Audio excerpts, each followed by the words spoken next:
Alors là, nous allons vous présenter un sketch qui est d'un autre spectacle que j'avais monté.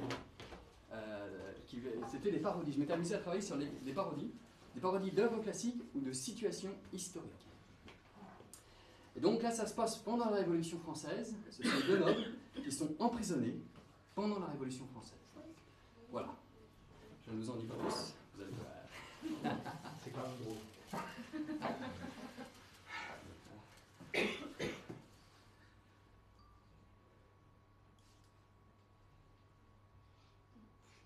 C'est la première fois que tu me parles comme ça. Mange. Ça passe pas. Bois. Ça passera pas non plus. Déglutis. Tu sais, Philippe, à l'occasion, on peut posséder un verbe de son sujet, hein. Et mon Dieu, dans un moment d'exaltation, le faire suivre par divers types de compléments. Ainsi, de cette manière, l'on forme un enchaînement de mots qu'on appelle en termes courants une phrase.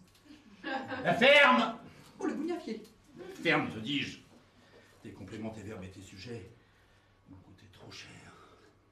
Mais c'est ma faute, si. Mais qui m'a dénoncé? Parce que tu m'accuses. J'ai tout entendu. Voilà donc la raison de ta bouderie. Oh, Philippe, que tu me navres. Et que ta réprobation est injuste. Mais n'as-tu pas dit? Et pendant que vous y êtes, messieurs, regardez donc sous le lit. Dans le dessin machiavélique de les abuser, oui. Mais il se trouve que j'y étais, moi, sous le lit. Abruti. Ne crie pas, Philippe, ne crie pas. Dans le conflit, on ne résout rien. Que veux-tu m'entendre, William? J'ai beau prendre sur moi, rien n'y fait. Tes combinaisons à l'emporte-pièce me causent parfois de vives contrariétés. Pouvais-je aussi supposer que tu as assez peu d'imagination pour te laisser choir sous le lit? Quoi? Aucun endroit n'est plus ahurissant de banalité. Tous les petits enfants qui jouent à cache-cache te le diront. Mais où est donc passée ton enfance? Enfin, qu'il me suffise de songer à nos anniversaires. Mais quel rapport avec le fait que je vais me faire couper la tête en deux? En deux.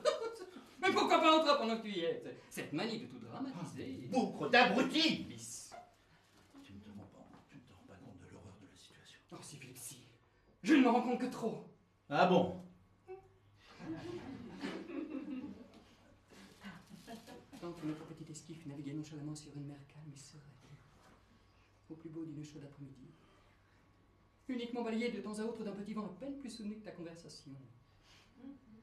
Nos sens, nos tristes sens, étiolés par cet engage soporifique, prenaient pour bonheur ce qui n'était qu'engourdissement. Et soudain arrive une tempête. Alors que nous pouvions souquer ensemble main dans la main, faisant fi des flots tumultueux qui nous assiègent et mouillent tous mes habits. D'un brusque coup de barre, tu me jettes à la mer. Et mon Dieu, j'ai beau crier ton nom. Sylvie! Je ne te vois pas gagnant à vive allure, m'abandonnant dans le siège qui me du canot de notre vie passée. Je sens cet instant comme une lassitude abyssale. Décidément, Cabrepierre, jusqu'au bout tu m'accableras, hein, au-delà même du grotesque. Mais quel grotesque? Mes propos ne sont en rien grotesques. Connaître en cet instant comme une lassitude sale, tu n'as jamais été très soigné, mais tout de même. Enfin, avec un peu de récurage, tu la rendras pimpante, cette lassitude. Abyssale. Souliers propres. Eh ben, tu te taires, triste dégénéré. Si c'était à refaire, Oui. peut-être te redénoncerai-je. Mais cette fois-ci, volontairement. Mon pauvre ami. Ta médiocrité laisse enfin un libre cours à toute son étendue aussi vaste que profonde. Petite roture que mon amitié n'a su élever au-delà du parvenu, je t'abandonne à ta pitoyable existence et te boute à jamais hors de ma mémoire. Va-t'en, vilain! Au moins les choses sont dites. Cruellement. Mais c'est dit. I don't need your sympathy. There's nothing you can say or do for me, and I don't want a miracle. You'll never change for no one, and I hear your reasons why. Where did you sleep last night? And was she worth it? Was she worth it? I was strong enough to live.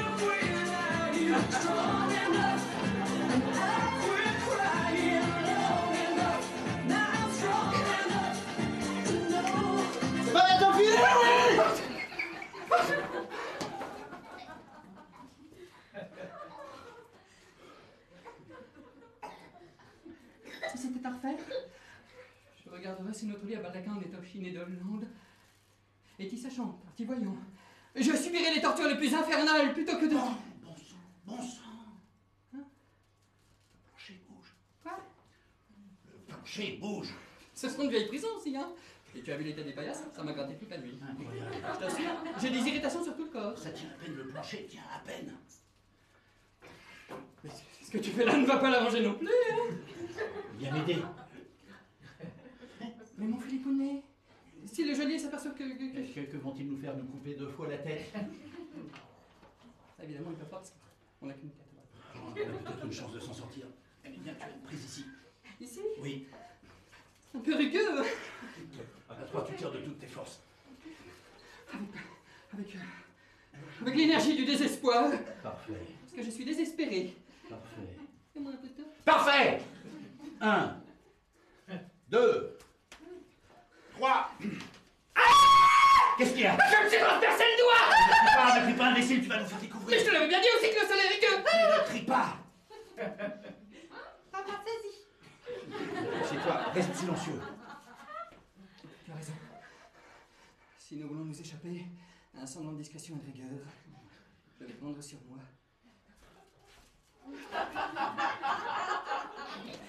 Mais n'as-tu pas fini de faire le pitre? Je viens d'attraper le tétanos, Philippe. Alors parle-moi sur un autre ton, hein. Tu n'as rien attrapé du tout. Et ça, c'est quoi? De la meringue en gelée? Montre. C'était un tremblement, tu sais, j'étais très attaché. Il n'y a rien. Il n'y a rien. Non. J'ai pratiquement une poutre dans l'œil, tu ne vois rien. Ah, c'est parce que j'ai de la paille dans l'œil. Ah, je vois comme une infime particule. Allez, mon amour, va t'évader, s'il te plaît, sauve-toi, sauve-toi, sauve-toi. À choisir, je préfère agonir avec dignité plutôt que de subir des secours humiliants. Au lieu de dire des bêtises, va donc faire le guet.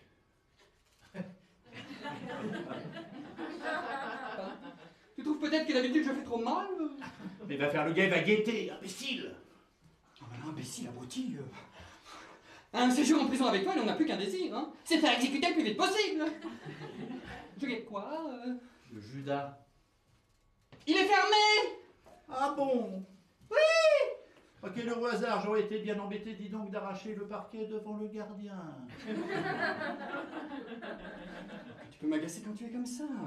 Va te planter devant cette porte, nom de Dieu, et au moindre bruit, avertis-moi. Si tu continues à parler sur ce ton, Philippe, je deviens républicain! Judas. Bah, tu vois bien que je suis à côté. Ça, je ne te le fais pas dire. Alors, puisque tu n'as plus rien à rajouter, que ne te tais-tu donc, imbécile? Je ne te permets pas. Chut. Le parquet. Le parquet.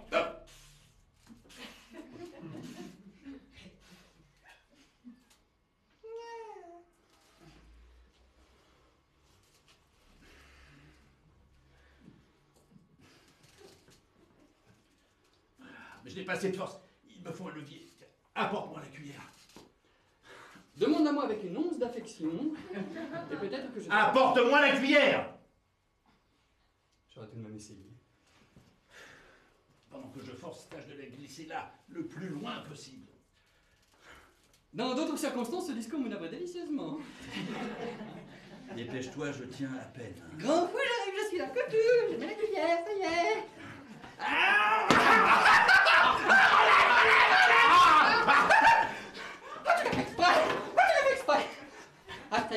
Ça ira, les aristocrates à la lanterne, ça ira.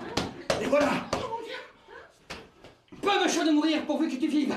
Je ferai de mon corps un barrage infranchissable. Messieurs! Oh! C'est de bonne guerre, n'est-ce pas? Nous sommes juste au-dessus de la loge des gardiens.